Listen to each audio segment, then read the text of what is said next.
In the vastness of the White House complex, how do you show people where they are and what the overall dimensions of the building are?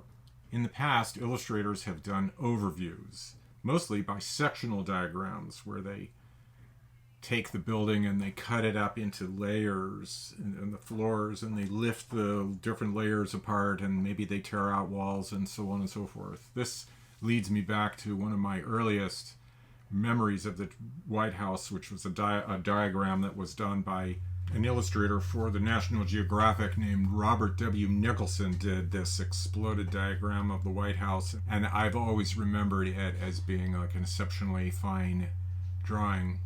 How can I do it a different way and do it better? And this is the mystery of the overview.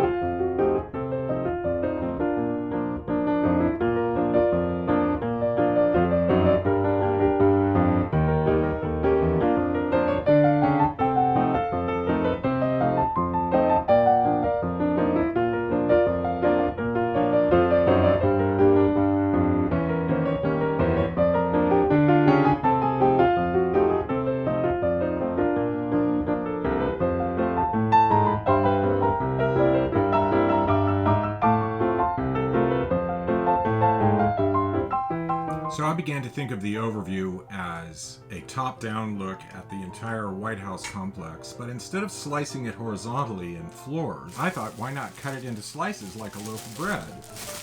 You take the slices, and then you'd separate them so that you could see in between and what's going on in each slice.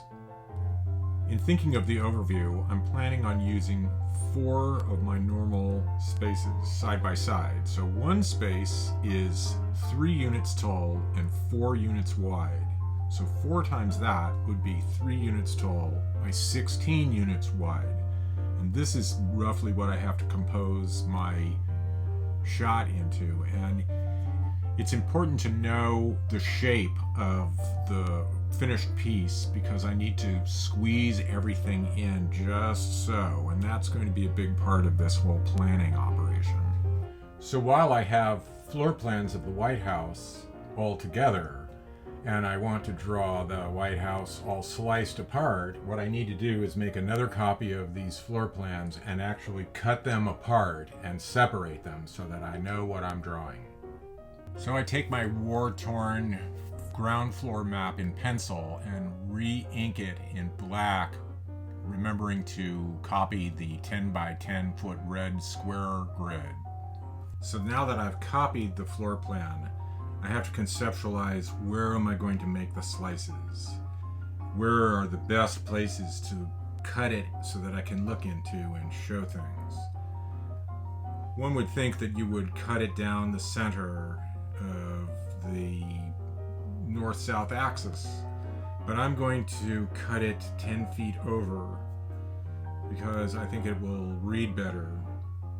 And there are other places cut through the state dining room and the east room and so on. An interesting jog will have to be made as we come down the center of the cabinet room and then jog to the west at the President's Secretary's office so that we can go down the axis of the Oval Office itself.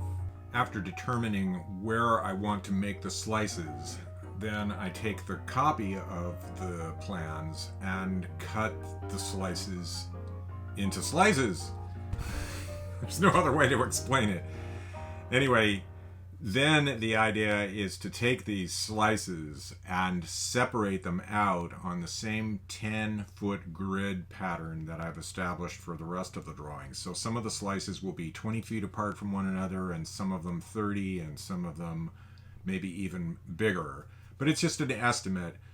The further I can move the slices away, the more you'll be able to see into the facet of the slice, and the process is my imagining what it is that you can see between the slices, and what I want to show and what I don't know anything about is obviously something I want to hide, as other artists have done in the past. So now that I have my usual map of what I want to draw, which is the building in slices spread apart in my usual 10-foot increments, and I have my little White House model, which is drawn to the same scale, I can take a look at the overall thing and see if it fits within my 3 by 16 unit shape.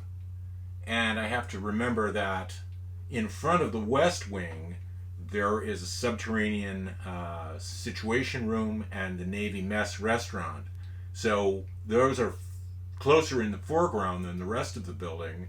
So I have to tilt everything just ever so slightly in order to be able to make it all fit. So you can see that that's pretty encouraging.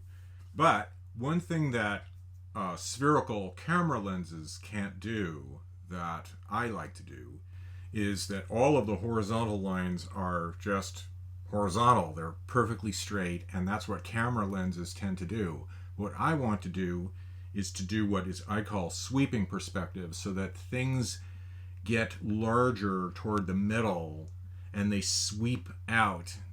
As they get smaller, they sort of bow out. And I'm going to try and use that technique to make the residence, which is kind of technically farther away from your vantage point, I'm going to try and use that to make it bigger in the drawing by making it sweep toward the front of the drawing. You may have seen me doing these sweeping lines in other videos, but essentially I'm taking my shape here, my 3 by 16 shape, and I am going to try and draw the line that's at the front of the residence superstructure. And believe it or not, I use my arm as a compass. I mean, to a certain degree. So there, that is the sweeping line that I'm looking for. You may know what comes next, which is that now I'm beginning to draw the perspectivized grid that I usually work from in order to make the whole thing happen. So what I've done here is to establish a new grid pattern with a new numbering system. So I've started over here on the West Wing with 1, 2, 3, 4, etc. And it goes up to 107. So we need to take the bowed line and divide that up into 107 pieces. Simple, right? So after I have the line all divided up into 107 sections, then I can extend them back toward their supposed vanishing points. And the thing here that makes it difficult is that there's one slice that's going to be looked at dead on. So it has one vanishing point. And then everything to the other side is going to have a vanishing point that casts off this way, and vice versa for over here, because, well, that's just the way that it has to be in order to have the sections, the slices, appear like this. So there's going to be a section in the middle that has no dimension really, and then the rest of them are going to be kinked out just ever so slightly like this, so that you can see the slices from here out and that way also. Okay, so in order to be able to triple check this, I'm going to shoot this pencil into Photoshop and put in some dirt and some grass to sort of get a final idea of just exactly how this is going to look with with some of the bolder colors, some of the darker colors. And I think that looks pretty good. That looks pretty sharp. So I'm very pleased. So in our next chapter, we're going to pencil in this project and get it all in there. If you're enjoying these videos, please subscribe to the channel if you would. Thank you for your attention. Until next time, bye-bye.